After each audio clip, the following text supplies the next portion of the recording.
So I'm currently behind the wheel of the 2026 Genesis GV80 in the Prestige trim, and I'm going to take some time to go through the interior of this thing. Just like I normally do, I'm going to start over here on the left. So you got your window switches, you got your door locks right here, you've got toggles for your rear mirror adjustment. Right here on the door card, you have two buttons and the setting button for the driver's seating position. You got your door latch, features a B&O audio system sprinkled throughout the cabin.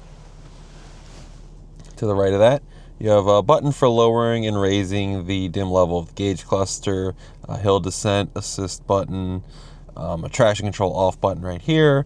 Right here is a button for the rear hatch, and then also a parking brake latch right here. Then you have the full crisp clear digital display. Now normally I break up the gauge cluster and the navigation screen as separate screens, but they are separate screens, but as you can see they are kind of integrated as one full panel. So when it's kind of on a screensaver mode, it kind of flows nicely, but when you kind of use some of the navigation options, it kind of stays a navigation screen and this stays the gauge cluster. But I just wanted to showcase how kind of beautiful that full panel is in this vehicle. Now, there are different, focusing on the gauge cluster, there's a few different options you can kind of cycle through and page through. So you can adjust, what you want to display, where you want to display it, and you can adjust like current trip options, since last reset, things like that. So you can adjust that kind of stuff. Now, when you're in different drive modes in this vehicle, it also will change the color scheme. So you can see Sport kind of livens it up a bit in red. Eco, more of a green hue. Then the terrain modes, they don't really change the color much. But just wanted to showcase that the drive modes do kind of change the color scheme of the gauge cluster. Now how you can cycle through basically everything on the gauge cluster is on your steering wheel. So cycling up and down is just getting me through the different displays that I showed. Over here on the right, there's kind of a touch sensitive button which allows you to cycle through options should you need to. Also on the steering wheel, you have your cruise control settings all over here on the left. On the right, you have your volume control, favorites button, phone, talk to the car as well. On the back of the steering wheel, there are paddles for shifting your own gears should you wish. Down on the left, up on the right, give you a better look at the full steering wheel. Now let's go to the navigation screen. So like I said, it's all one kind of panel, but if you start touching and play with it, you can see it kind of basically stays over to the right. So you have map, phone projection, Sirius XM, destination, phone setup, 3D setup, voice memo, media, Amazon Music, HD radio data, climate, that's where you can mess with some of your climate controls, mute curator, seat, passenger talk, quiet mode, connected services, and valet mode. And finally, Genesis Pay, notifications, and your manual.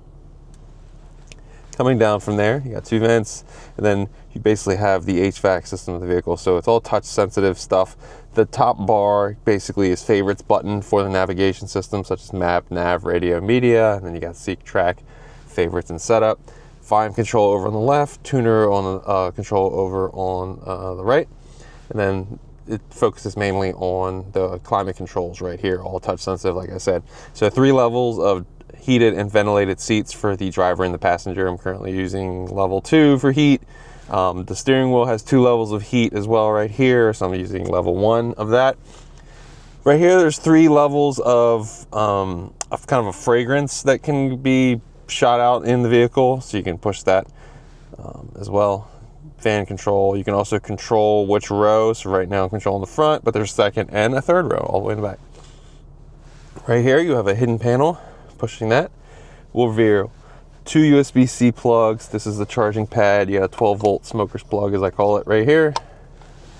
Coming back to the left, you have some quick options for the navigation display. So back home menu, you got dial should you not want to touch it as well. It's a fingerprint reader right here where you push your finger. Auto hold button should you want to save your right foot in any sort of traffic situation. And then the gear lever is this nice dial. So you have reverse, neutral, and drive. You turn it. Parking is a button in the center.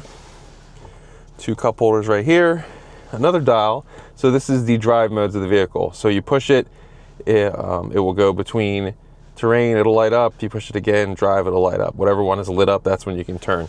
So when I showed the gauge cluster, I was showing the color scheme, but right now I'll kind of talk about those drive modes. So you have Eco, which provides a more fuel efficient driving experience. Your things will be limited, such as the air conditioning system. The engine will kind of have a little bog to it. Comfort is more for the suspension of the vehicle, will be in a more comfortable mode. Driving characteristics will be like that as well. Sport, the full performance potential of the vehicle will be unlocked. And most drastically, the seats grab you from the sides. I always think that's cool, but that's something obviously that does not really come through on the camera, but I can assure you, as soon as you go into sport mode, the seats basically pinch you, give you a little hug. And then you have the My mode, which can be adjusted as well. And then, like I said, you push down, you got terrain modes, you got snow, mud, and sand, and what that's basically going to do is play with the traction control system in each of those situations to give you the best or the ability to maneuver those situations better. But in mud and sand, you can see it'll start disabling certain things. Like mud, the downhill brake control is on. Sand, downhill brake control off. So it'll start playing with certain other options as well. Going back to that dial, so you have the auto stop button, you can push that off. You have a camera button over here on the left. I'm currently in an industrial park right up against the curb. Right here, you can see it on that view. And then you have parking sensor button as well. Then you got your armrest, opens up butterfly style. Probably put about, I don't know, 3 iPhones high and a pretty wide one, basically adult hand, as you can see. Going to the passenger side, so you got your glove box. Give you a better look at the door card. So like I said, that B&O system sprinkled throughout the cabin.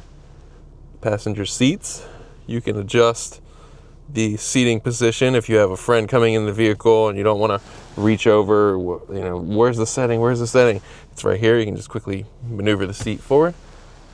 Going to the second row, so it has my son's car seat in it right now, so I'll give you a look at the seat behind me, and it features those 3 rows like I said.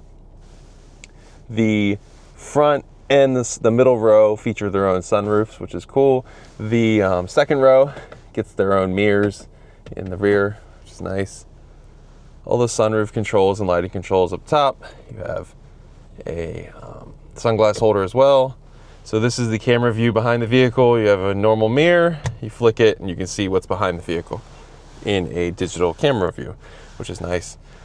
But that is pretty much the interior of the 2026 Genesis GV80 in the Prestige trim. If there's a feature or detail I didn't go in depth enough on for you and you have some additional questions, please leave them in the comments below and I will answer them. If you can please like this video and subscribe to my channel if you've not already. Every little bit helps and I appreciate it all. Thanks for watching.